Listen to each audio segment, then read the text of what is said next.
This is the drive home with Zac, Frankie and TT for the Millwall drive home, driving home from Vicarage Road, where it finished Watford 2. Millwall. Well, it finished 2-1. The game finished after 90 minutes. I'm not counting injury time.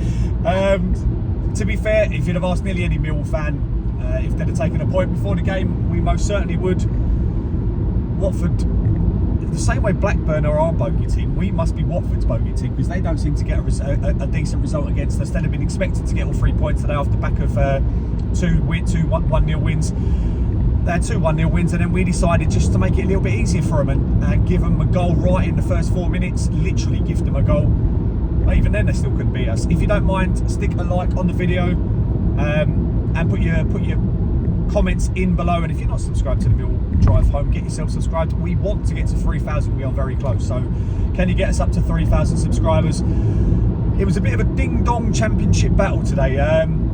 First half, I felt we were absolutely dominated. Second half, I was surprised at the lack of desire and skill from Watford, who I thought were going to come out and dominate us again, and they really didn't. And I think overall, points probably a fair result. So we'll take it, even though it's never nice to concede so late on. We had a couple of changes, some surprising additions. In terms of positions, we had Bart in goal, a back four of the return of Danny McNamara, who I thought had an absolutely fantastic game, even though the second goal did come from a cross from his side, but he put his body on the line to try and stop it. 2 centre backs of Jake Cooper and Wes Harding. Left back was Murray Wallace, who had a pretty decent game for Murray Wallace, actually, considering he's been a bit off form. The return of George Savile in the midfield, passed to Casper De Noor, and then you had Norton Cuffy as the kind of right midfielder, who was kind of making himself, we kind of went to a back five when we needed to defend, but he started as a right midfielder. Left midfield was George Honeyman after his good sub appearance against Blackburn on Tuesday night. Central attacking midfield was Ian Fleming, and then up front we had Thomas Bradshaw. Like I said, I actually felt we started the game pretty well for the first 3 minutes, and then we decided to just give away a very, very, very cheap goal. Ball into the box, should have been cleared. Bart should have claimed it.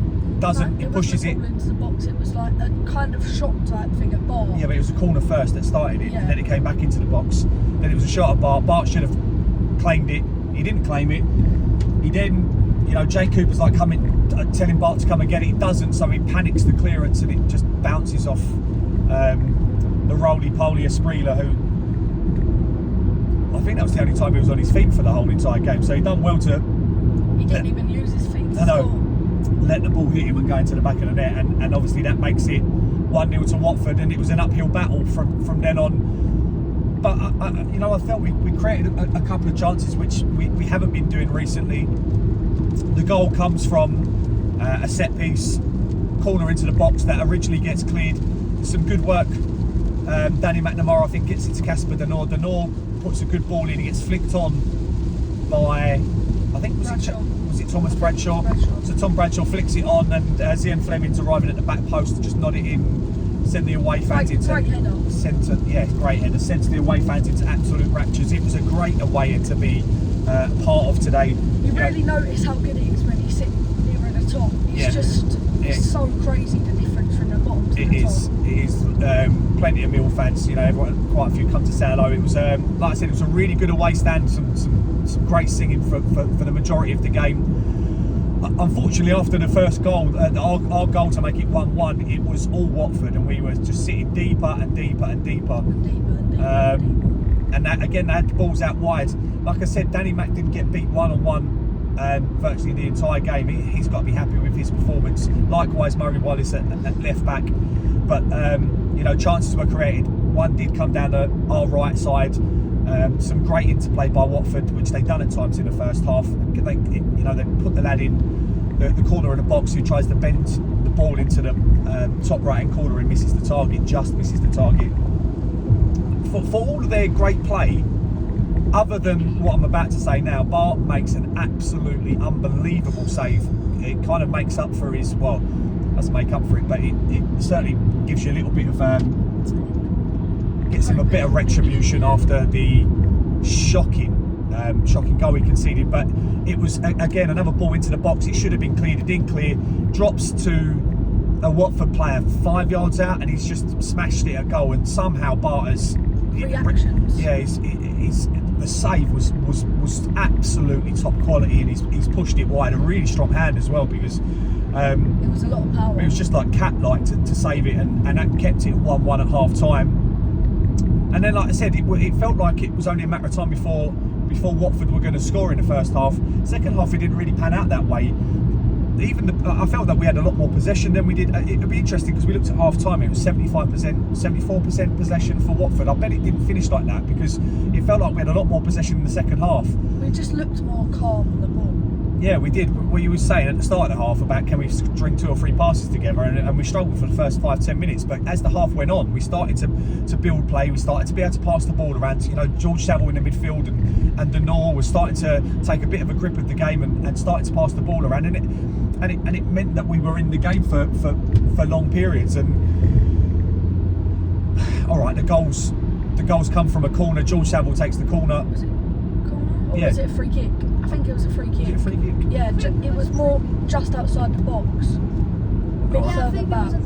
Okay, we'll go with a free kick. Because there was a lot, because it was across the goal more. And Saville's absolutely whipped it, and then Wes Harding beats his man, powers it right in front of us. And I said about the first goal, the second, the limbs in the goal for the second. That is the what second you call goal limbs. was absolutely amazing. It really was. Like I said, it was a great place to be, and it's a shame we couldn't get it over the line. And funny enough, I felt like we were going to. We did seem pretty. Missed another chance as well. We seemed pretty comfortable. Was that before the goal? No, that was after. The Longman chance. Yeah, the Longman chance. Yeah, so just before we scored, good play by Zian Fleming. I thought again had a good game today.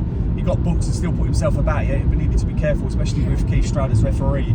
But he lays it to Longman, who drills it towards the bottom right hand corner, and it just hits the post behind the goal.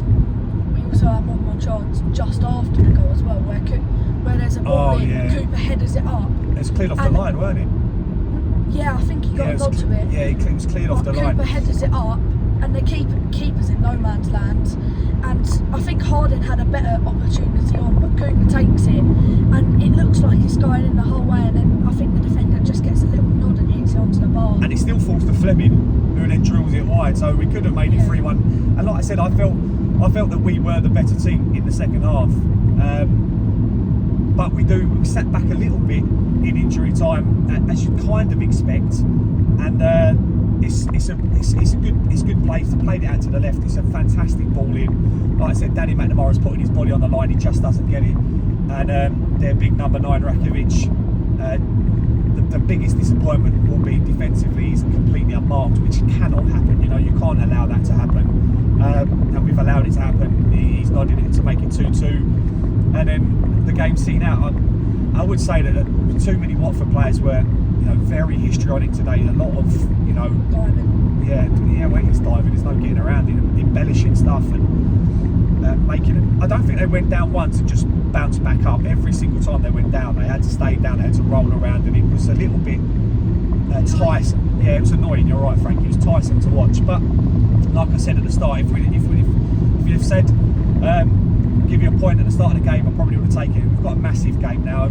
Let's see who manager-wise who we're likely to get in. I think Kevin Muscat's now gone away from it. He's a bit of a fan's favourite. Nathan Jones is in with a shot. I think he'd be very much a risk with he's quite an emotional person. So having an emotional manager as a Millwall fan, as a Millwall, yeah, he is, because of the bad Fs we get. He can end up losing it every single week. So I'm not sure he'd be the right choice, but it might work for a year, 2 years. We've got the potential. We've got players. We had a Maku and SA on the bench. It was good to see Nesbitt come back on, and I felt he defended well and tried to hold the ball up when he had the chance. But we'll see what happens. Like I said, Southampton at home, and then I think our next away game, Sheffield Wednesday, which we've just got tickets for, but we'll be up there. So we'll probably leave it there. Actually, Zach, who's your man of the match? Oh, so I think Danny could be my man of the match today because he defended for his life. He put his body on the line. Norton Cuffy, I thought played quite well because he made a couple. He made a couple of really nice runs through in the later stages. Yeah, he did that a couple of times. Fleming played quite well, getting another goal. Frank, who's yours? Yeah, Danny. Danny. Okay, so two for Danny McNamara. I think Danny McNamara had a very good game considering the pressure he's been under. He's received quite a bit of stick. Some of it deserved, I'm sure he would say, but it's tough to be a Millwall fan and a Millwall player at the same time because when our fans turn, they can be quite harsh. I've fully backed Danny all the time. I think he's got quality. He's certainly not as some people would say, but today he bounced back. My man of the match, I thought that made a big difference today. I thought George Saville was really good in the central midfield. I don't know how he's not making it into the team. Well, he's made it very difficult for him to be dropped, and we'll leave it there. As the sun is. I think we missed out a goal. Remember where they smacked it, hit the crossbar, just bounced on the line? Yeah, no, we did say that one, Frankie. I'm glad you've mentioned it because we do forget things all the time. So you keep us on our toes, Frankos. Don't you worry. And we'll leave it there. There's, would have taken a point at the start of the game. Like I said, the sun is setting. We're on the M25, so it won't take us too long. We got out of the car park really quickly, which we were really happy about. Only one way we can end this. No one likes us. We don't care.